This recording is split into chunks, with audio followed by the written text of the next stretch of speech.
Hello, and welcome to the AgData Commons monthly webinar series. My name is Erin Antonoli, AgData Commons and GeoData Curator and Metadata Librarian. Today's webinar, Introduction to GeoData, is a re-recording of the original webinar that aired on September 25th because that recording didn't take. On the bright side, that gives me an opportunity to incorporate participant questions into this recording for a more streamlined experience. During this webinar, we will cover an overview of GeoData, what types of information it includes, and how to use the catalog. General best practices for filling out the metadata form, including mandatory and preferred fields, controlled vocabularies, covering some of the primary thesauri and taxonomies and reviewing how they work within the GeoData system, reusable components, including what type of information is already in the system and how to populate the fields automatically, and submitting records for review and how to move through the workflow to get to a record to be published. We will then move into a live demo of GeoData and finish up with time for questions. GeoData is the prototype catalog for geospatial data funded in part or full by the Agricultural Research Service. This data can include long-term agro-ecosystem research network, land-grant universities, and historic aerial imagery funded by the USDA. Metadata records are either created directly in GeoData using a form for the geospatial ISO standards or ingested in bulk from existing records stored elsewhere. GeoData houses the ISO metadata records only and is not a repository. The catalog is currently publicly searchable, and the URL at the bottom right of each slide will take you there. Geospatial metadata records from GeoData are harvested into the AgData Commons, which is a repository and catalog for all USDA-funded research. The AgData Commons is searchable by filter facets as well as a text search, so users can separate out different types of data. And finally, from the AgData Commons, records that listed the Agricultural Research Service as their bureau code are harvested into data.gov. FGDC policy drivers provide the context for this workflow, and those can be found at the link in the bottom on the lower left of the slide. The schedules for this workflow vary somewhat and will be changing with new developments to the systems involved. The harvest from GeoData to AgData Commons is currently halted because of upgrades to the AgData Commons DCAN platform. All the harvests coming into AgData Commons need to be revamped to work with the new system, and once that deploys, the harvests will start up again. Those could happen daily or weekly, we aren't quite sure yet, but will occur on a regular schedule. The records forwarded from AgData Commons to data.gov currently happen quarterly, and unless there's a new directive causing that to change, it will probably remain constant. We are sometimes asked why we don't just create the records directly in AgData Commons, since they eventually end up there anyway. The main reason is the metadata standards used.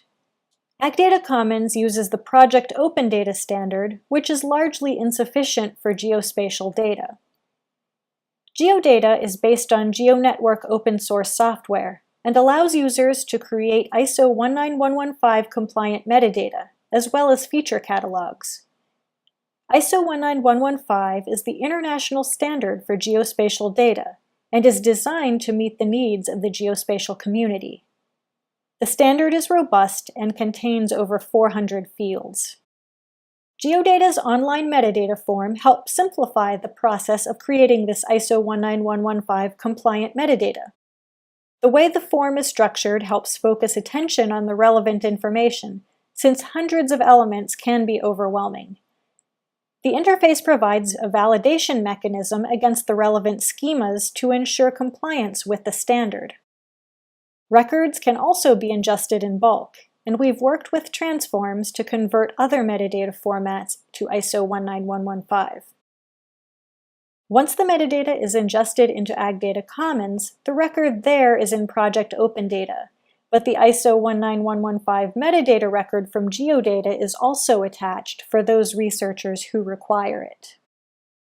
In addition to providing a way to create valid ISO metadata, we encourage best practices for geospatial metadata records. This list contains some key best practices, and we'll review them more in the actual form, which we will jump to shortly. Your title should be descriptive and should briefly summarize the dataset.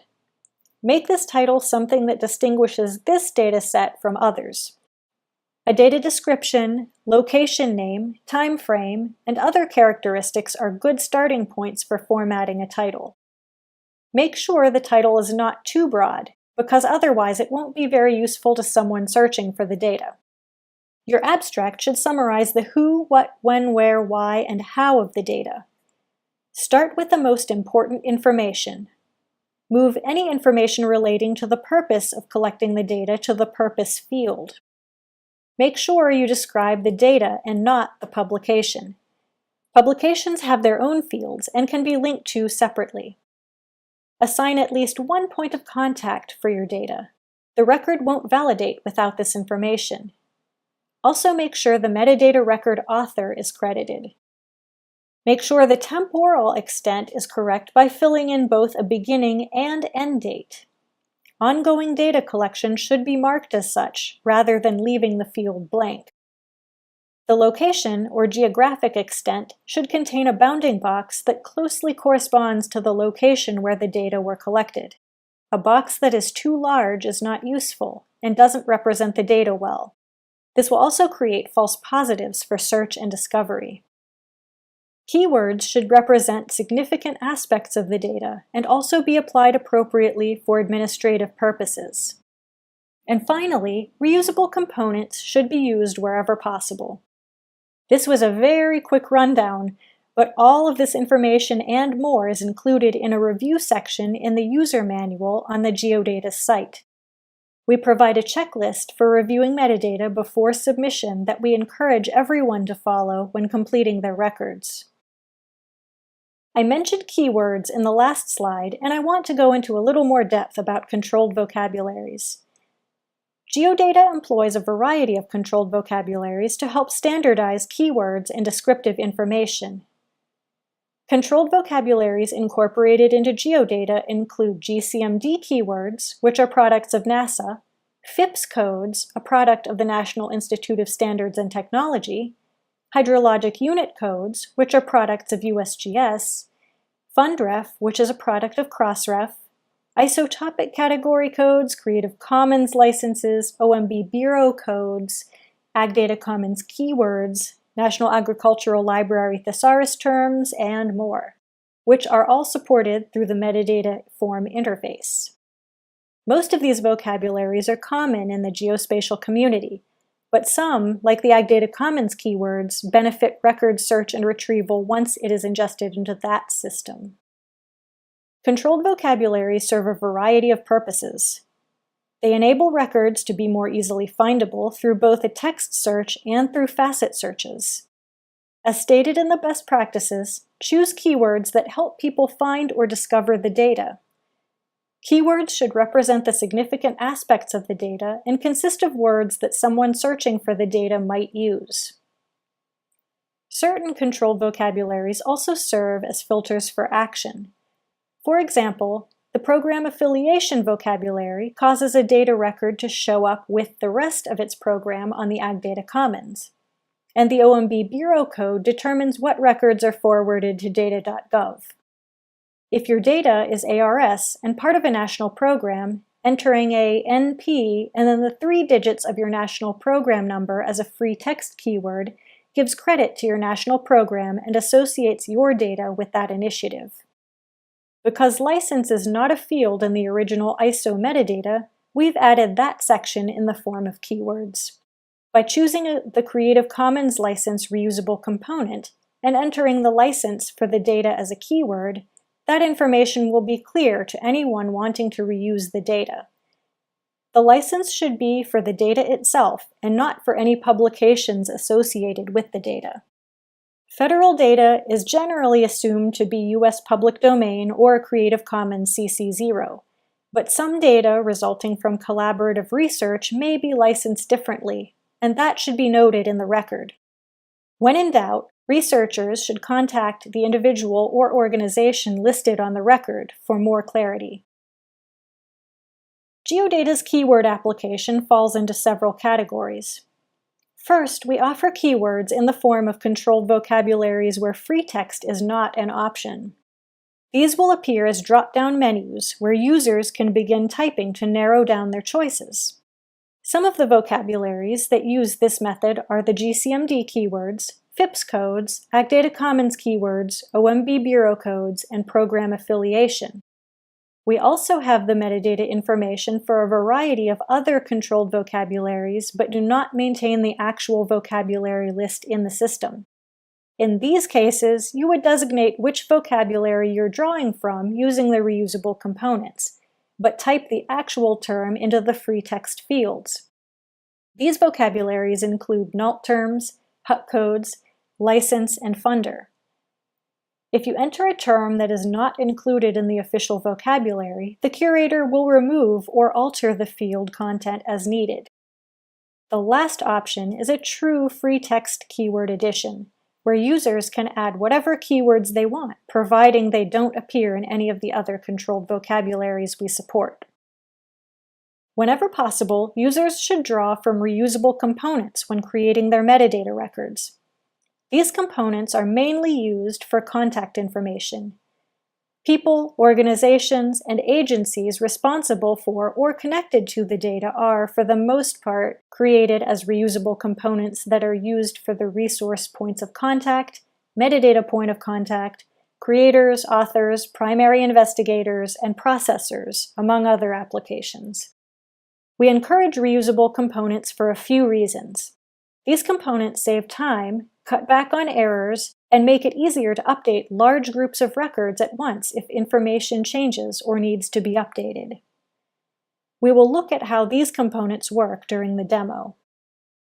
We will also review process steps, parent-child relationships, linking to external data resources, validating records, and more in a minute during the demo, because these components are also important parts of the ISO 19115 metadata creation.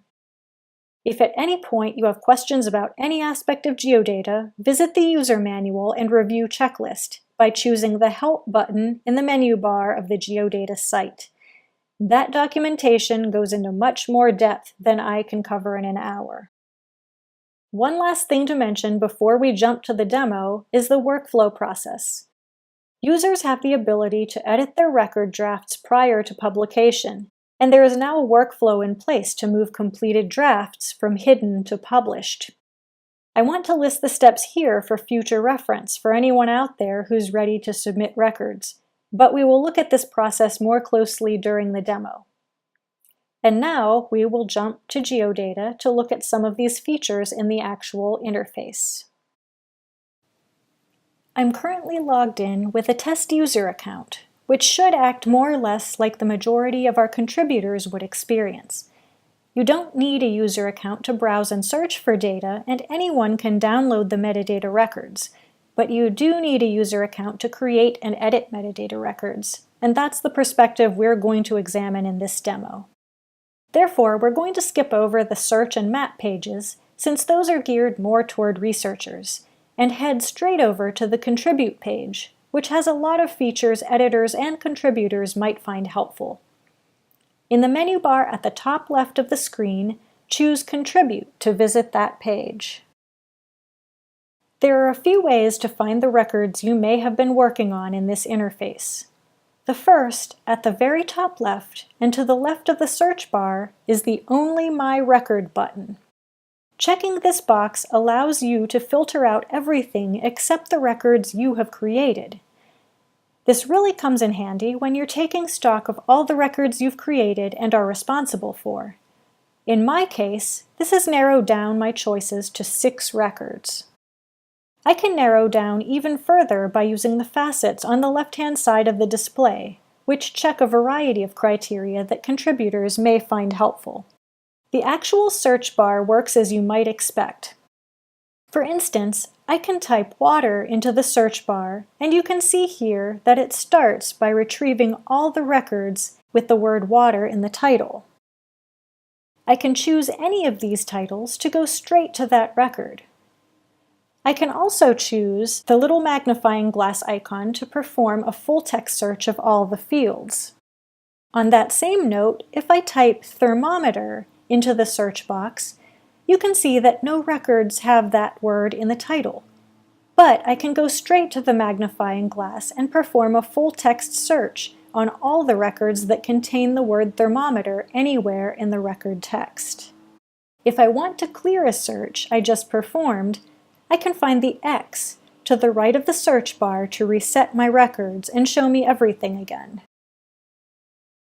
If I want to create a new record from scratch, there are a number of ways to do that, and 2 ways from this Contribute page alone.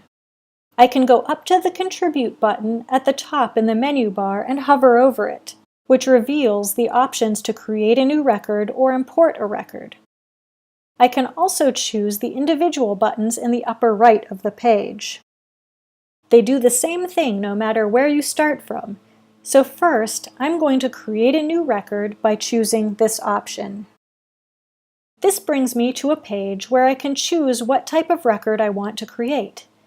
Most of you will be able to create dataset records, feature catalogs, and other types of records. My test account only gives me the option to create a dataset. In the next column, I choose a template to start my record from.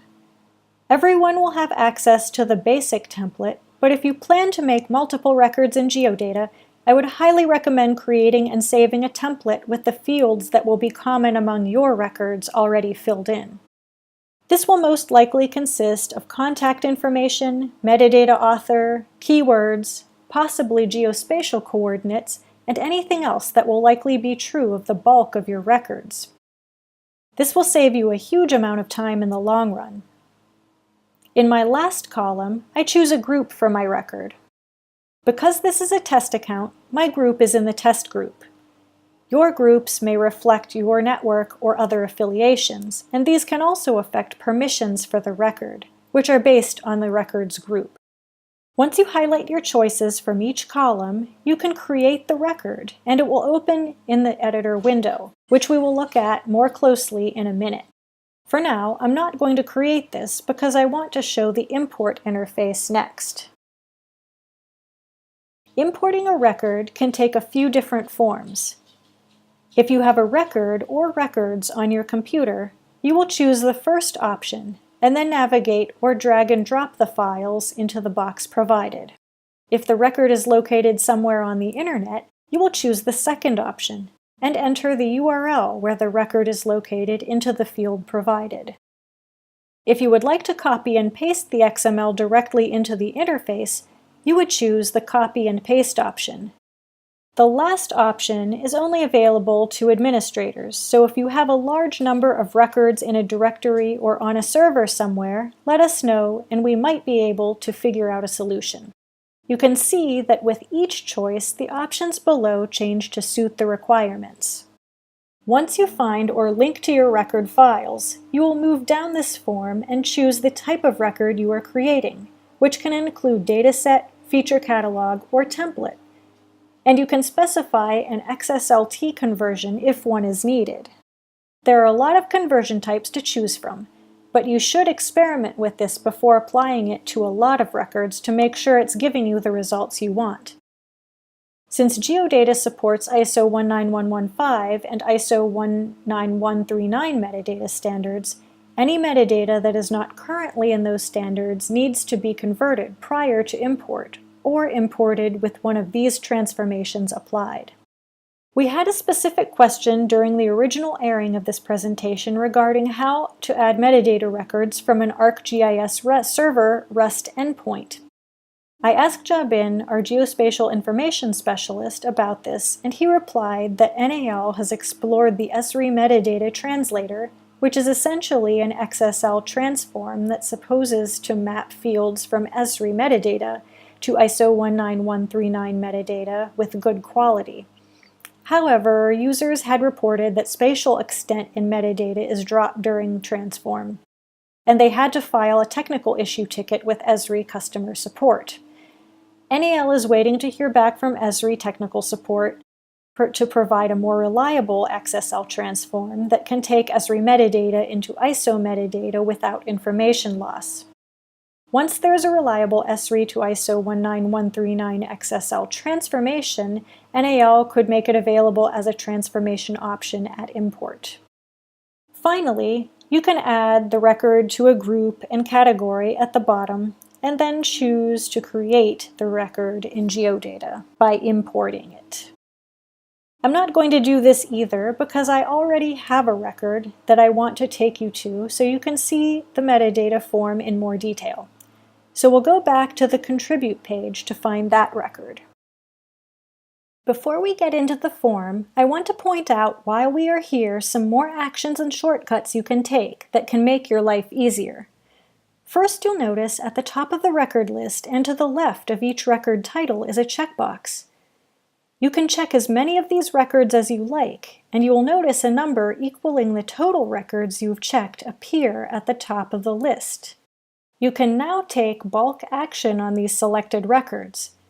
By choosing the Selected option, you can export these records as zip, PDF, or XML files, change privileges or categories for the records that you have permission to edit, and run a bulk validation check, among other things. You will also notice, to the very right of the page, each record has some icons in line that allow even more functionality. The records I own have more icons since I have more privileges with those, which include updating privileges, going straight into edit mode, creating a child record for this record, and duplicating a record. The child record option looks like a little family tree icon. This option will be helpful if the record you have here is an overarching parent record for a project or initiative, and there are smaller data sets that should be represented under this umbrella. This way you don't have to enter the highest level information into every record and can focus on the details that make this data unique from the other data sets in the project. It also helps group related data set records together if they are all associated with the same parent. The last icon to duplicate the records is an option I have with everyone's records, not just mine. So if I find a record that one of my associates made that has a lot of the information I need already filled in, I can duplicate that record and then edit the parts I want. This cloning feature potentially saves a lot of time and will keep records consistent. So now I see a record I want to edit at the top of this list, and I'm going to choose it so I can look at it in Record View first. This view is what researchers would see if they find your record and open it.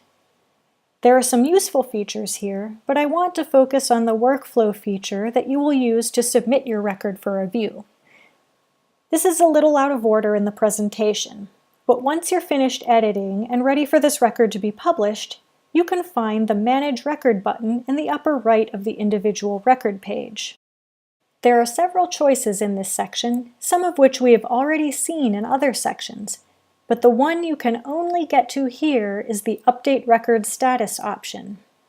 By choosing this, I get a box where you can see my current status is in draft. All new records will start out as drafts.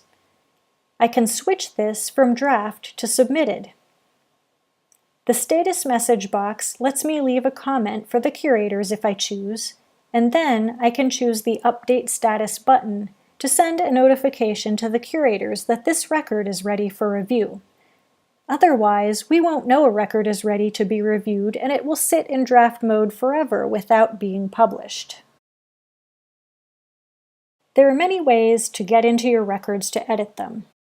If we look in the upper right of this record page, there is an Edit button that we can use to enter the metadata form.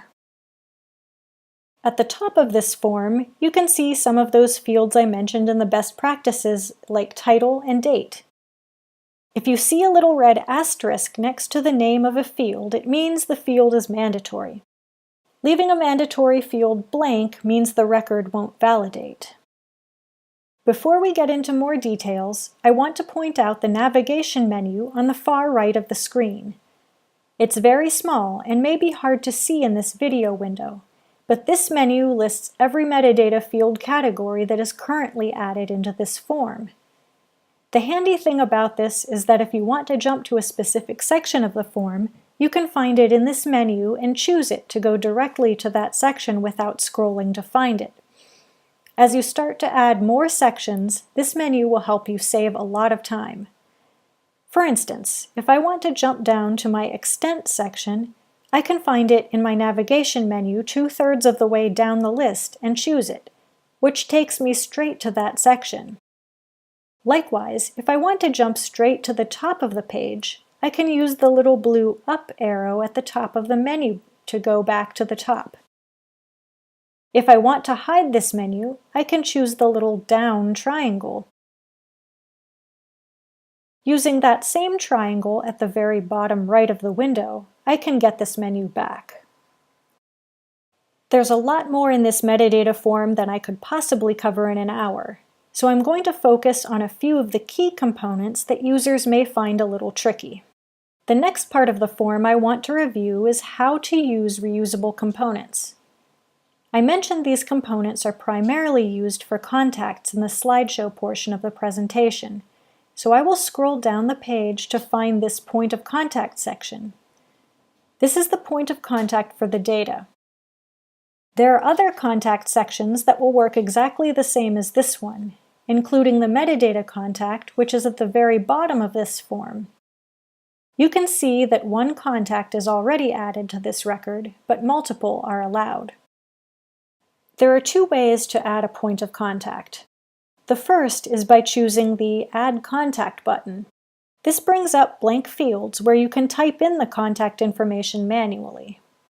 However, if you plan to enter the same contact information into records more than once, it's a good idea to add contacts as reusable components. Only administrators can create the initial reusable component, so contact us with the contact information so we can create that snippet of XML for you and add it into the database for future use. To add contact information as a reusable component, you should start typing the name of the contact into the Search for a Contact box at the right of the Add Contact button. The more you type, the more choices narrow down. I'm typing my own name here, and I see 3 entries for myself. It's hard to see in this display, but there is an asterisk next to different parts of each choice to let me know what this record is for. If the asterisk is next to my name, that means it's my own individual component. I would use this for information that would not change. So if I was the author or the processor, even if I left my job and someone else took over, the fact that I performed this action will never change. However, if I'm adding a distributor or point of contact, I would want to add the record with the asterisk next to the position. This way, if someone else moves into my position, they will be updated as the new contact for this resource. Because I want to add point of contact for the data, I'm going to add the reusable component with the asterisk next to the geospatial metadata librarian position, rather than my personal entry. To the right of this choice is a link button. Choosing that brings up a menu of role codes I can choose from. We already have a distributor listed, so I will choose a more generic point of contact for this role. Once the screen reloads, you will see my reusable component, which includes all other XML associated with it automatically added to this form. This brings me to the most important part about reusable components. They save time on the front end because you don't have to type all the information into the form every time. And there's a whole lot more information than these 4 fields in the XML. My component has NAL's address, phone, website, and more attached to it. Reusable components also save time in the instance where information changes and needs to be updated. Rather than finding every record where this information was added, we can update the component itself, and every record that uses that component is automatically updated. So we encourage using reusable components wherever possible. The next item I want to review, because it's often tricky and not so obvious to people who have never used them before, is the keywords and how to leverage the thesauri that GeoData supports. This record already has some keyword sections added. So however many sections your template has, you need to go to the bottom of the last keyword grouping in order to add more. I will use the navigation menu on the right to take me to that section automatically. I mentioned in the slides that there are two ways to add keywords. The first is to type them in manually. This is how you will add your true free text keywords, as well as any thesauri terms that GeoData has not loaded into the system. To do this, find the Add New Keywords button at the bottom of the last keyword section and choose it. This brings up a blank field for a new keyword. To add more than one keyword, use the button shaped like a tag below the first field. Only enter one keyword per field. In that vein, if you add too many fields and want to get rid of one, if you hover over the field, you will see a red X appear to the right of that field. That X will remove any unwanted fields throughout the form, not just the keywords. You generally don't want to leave blank fields in the form because that sometimes causes validation errors. Each group of keywords should have a type defined. The most common are place and theme, and you generally don't want to mix the types of keywords together in a single section. You can always create a new section if you want to add keywords from more than one type. Below that, there is a field for thesaurus name. This is the button you use if you want to enter terms from a thesaurus that is not loaded into GeoData. This brings up more reusable components for the details and contact information for all of the thesauri we support, but don't have loaded. Note that there are 2 pages and the entries are alphabetized. Make sure you check the second page for citations if you need to.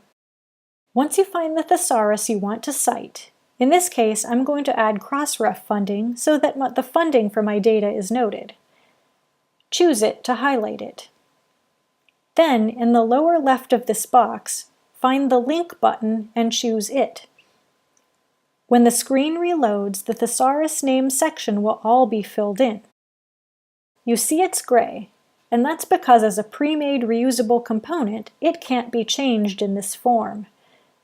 The tricky thing with this type of keyword entry is that while you can type in free text, we only accept terms from the controlled vocabulary listed.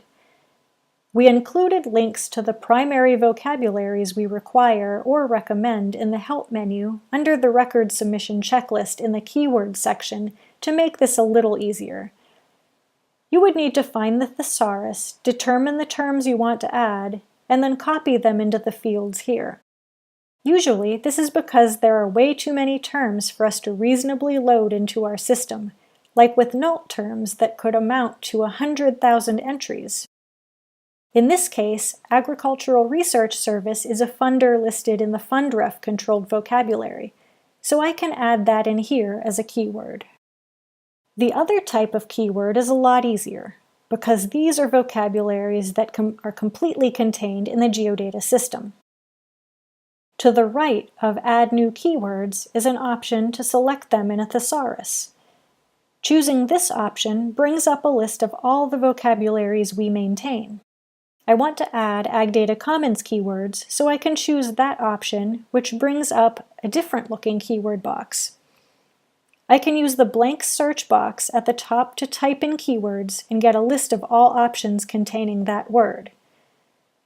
So in the case of water, I can see the entire hierarchy of where these terms reside in the taxonomy and choose the most appropriate one.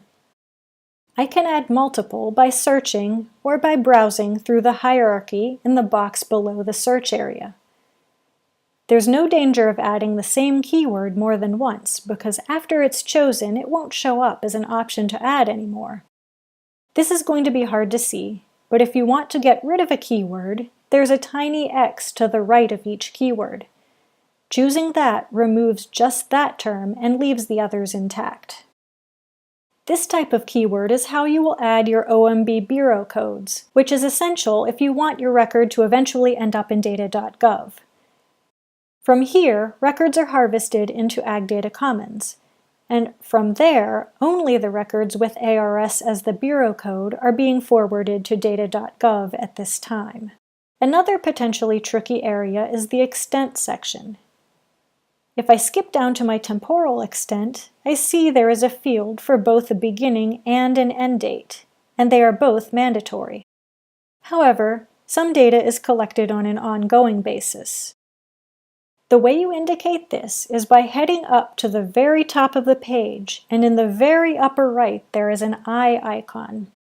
You can use this to change your view, but it also gives more field options.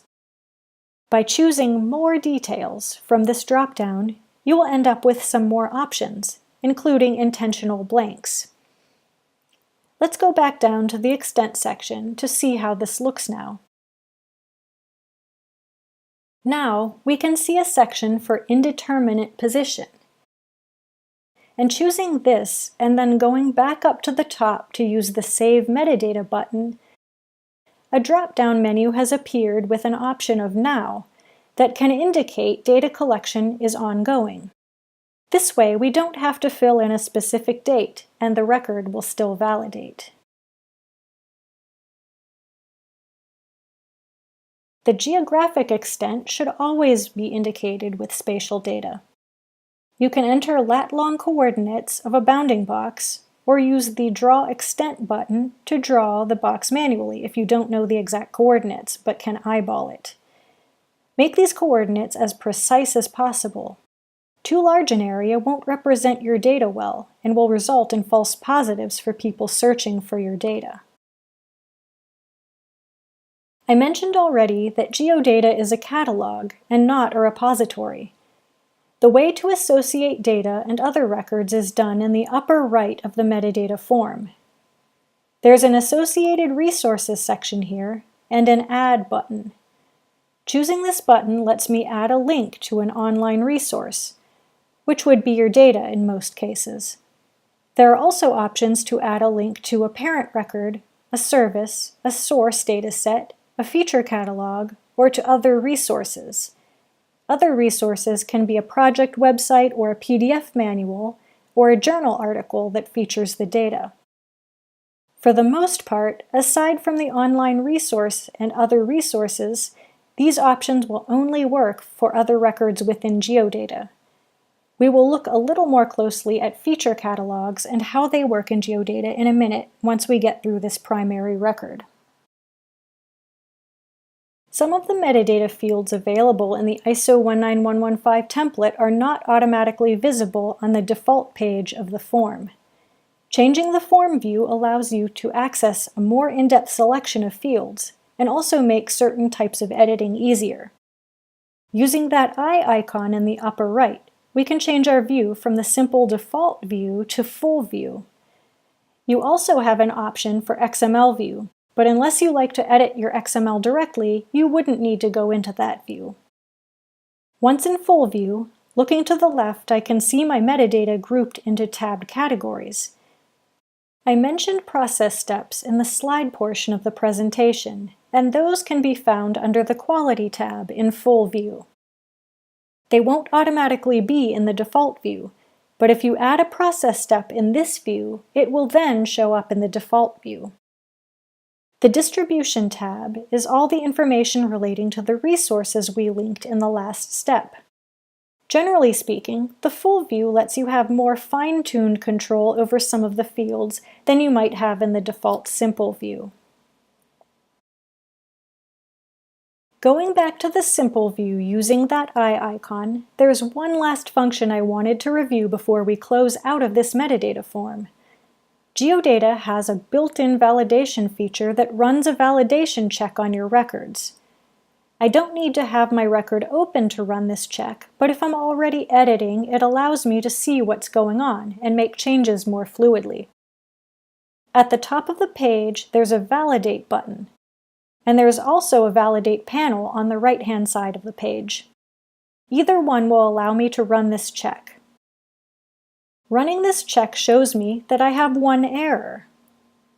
If all returns are 1-to-1 ratio, then my record is valid.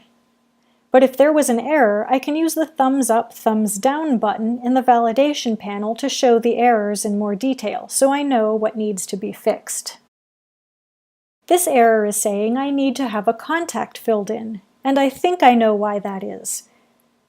When I displayed how to add reusable components, I left the blank fields that I added to show how to add information manually. GeoData doesn't like blank fields, so if I delete this blank field and then use the blue Save Metadata button in the upper right of the screen, I can run the validation check again to see if that fix did the trick. And it looks like it did. However, GeoData also runs a link validation, which doesn't affect record validation but tells you if you have broken links. I have a few broken links and I would want to fix those before I submit my record. Now that I'm finished in this record, I want to exit. There are two buttons that allow me to save in the upper right. Save Metadata will save my changes for validation purposes as I'm working, but isn't a permanent save. I will also quickly note that this button is also how I can choose to save this record as a template. I mentioned templates before and would advise everyone to create at least one good template to use as a starting point. Do this by using the down arrow on the right of the button to reveal the Save As Template option. To save any changes permanently, including saving this record as a template, you need to use the Save and Close button. This button makes the changes permanent. If I save this record as a template, it will show up in that list of template choices when I created a new record earlier in the presentation. As you're working, use this button early and often. You don't want to spend a half hour or more working on your form only to have something happen and lose all your work. The Save and Close button prevents this type of widespread loss. The last thing I want to look at is feature catalogs. These can be created from scratch in GeoData or imported from other sources. I have one that I use as an example that I found, this Deepwater Horizon feature catalog. If I open this record, I see the technical information outlined, including a list of variables and measurements that are defined. This is essentially a data dictionary, and we encourage their use to help clarify the specifics of the data. This is just one example, and there are a lot of ways feature catalogs can clarify information. You can add controlled vocabulary definitions and hierarchies, as well as other information that helps give insight into your data. The best part is that these feature catalogs can be attached to multiple records. So if your project site measures a set of variables but generates multiple data sets, you can attach the same feature catalog to all of them and only have to define the variables once. Attaching a feature catalog works the same way as attaching the link to your data. If I go back to the Contribute page and edit my sample record, I can choose the Add button in the Associated Resources section and pick the link to a feature catalog option. This brings up a list of all the feature catalogs housed in GeoData.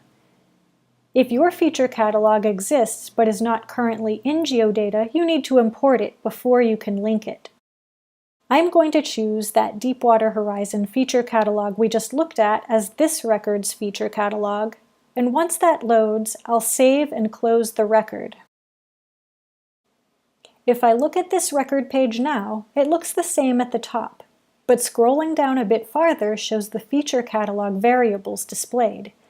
This is really nice because someone looking at this record doesn't need to go hunt down the second record to see the variables, and it's all integrated. The very last thing I want to cover today is to show you all the brand new help section that Jabin and I have been working tirelessly on for the last couple of weeks. It's completely revamped and streamlined, and hopefully more useful in helping people navigate the finer details of using GeoData. If you go to the very top menu bar, there is a Help button, and choosing that takes you to a new window where the user manual, data submission checklist, and some other information is located. The keyword section of the submission checklist has the links to those thesauri I mentioned earlier in the presentation. This manual goes into a whole lot more detail than I ever could in multiple webinars, so I urge you to check this out if you have questions about any aspect of the GeoData system. To end the webinar, here are a few links you might find helpful, including the URLs to NAL GeoData, the ISO 19115 standard, GeoNetwork, and the AgData Commons. If you have any questions or comments, please contact us at nal-geodata@ars.usda.gov. We are still developing GeoData and would very much like to know how this might fit with your own workflows, especially if you are a USDA researcher. Let us know what features and functionality are important to you, and we will take that feedback into consideration moving forward. Thank you for joining us, and stay tuned for our next installment of the AgData Commons webinar series.